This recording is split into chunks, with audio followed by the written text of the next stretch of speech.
think of a government facility, you might imagine a bunch of bureaucrats spending too much taxpayer money on stuff that really doesn't matter. Boy, are you in for a surprise. This is the story of the Volpe Center. It's a government research facility in Cambridge, Massachusetts. First of all, they don't have a line item in the federal budget. They have to earn their funding by inventing solutions and solving problems in the real world. A few years ago, Admiral Ulrich, Commander, United States Naval Forces Europe, said he wanted to know the location of every ship in the Mediterranean. The big defense contractors started adding years and zeros onto the problem. Then somebody called the Volpe Center, and two little-known engineers started a chain of events that would, in real and measurable ways, change the world. 2005, I was assigned in Naples, Italy, and I had two jobs. One was the commander of all U.S. naval forces in Europe and Africa, and then I had a second job as the commander of NATO forces, essentially south of the Alps.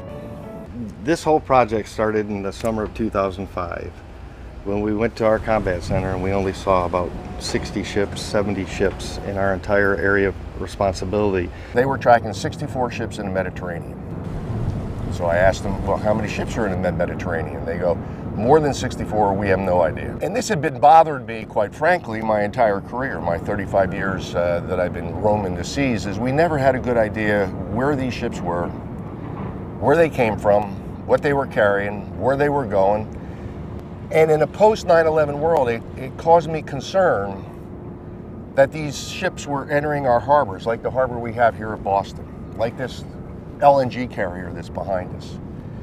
They come into our ports, they're very close to our downtowns, they go under our bridges, they go over our tunnels, and we really didn't have a good idea who they were and what they were carrying and what risk we were incurring. When we first started, I collected around me the best and the brightest I had on the staff, and I explained the problem.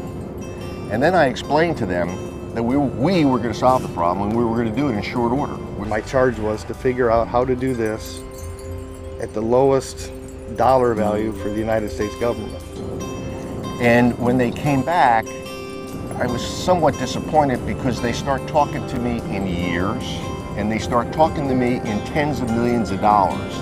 And I did not find that very satisfying. Somebody said, well, if we could get the Volpe Center energized about this, we might have a chance. And then they called me back within a couple hours and said, we can do it for a couple $100,000, and is next Tuesday okay? And so I knew I liked these guys already. What already existed was an international maritime set of regulations that said ships over 300 gross registered tons should broadcast an automatic identification signal, AIS. And so what we did is we used that technology and putting sensors around the periphery of the Mediterranean to receive those signals, and putting those signals on as many ships as we could that would then send that information to the Volpe Center. We could form a picture. So immediately we had a client display that shows geographically on a navigational chart all the positions of the ships that are being tracked. The concept that we came up with, if you contribute AIS from your shoreline, you would receive the entire network's AIS in return. The idea was to put together a voluntary network that cost virtually nothing, no barrier to entry for any country. Everybody was treated as an equal, where if you gave what picture you saw locally, you got everything that everybody saw. Before MSSIS came along, the Mediterranean was a large area of sea in which we had limited visibility of what was going on, and that visibility was dependent on whatever assets we had, military, to get on site to look at the areas we were interested in. At this point in time, we had the technology, the transponders, the receivers, we had the Volpe Center, so we had a network that could receive all this information. The way that Admiral Ulrich was able to entice all the other countries to join in so rapidly was really just eliminating the barriers to entry. Indeed, the smallest nation with the limited resources can now see what all the other nations in the Mediterranean are seeing through MSSIS. What this network has provided us is a way to collaborate on an even playing field with 54 nations. We now have a much wider picture of the commercial shipping situation in the Mediterranean on a day-to-day basis. It's a massive step change from almost zero. Software is now being used by thousands around the world. It's more than just a tool now for maritime domain awareness and increasing maritime safety and security, but it has also now become a diplomatic tool.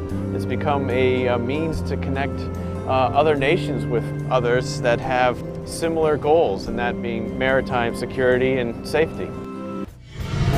For the Visionaries, I'm Sam Waterston.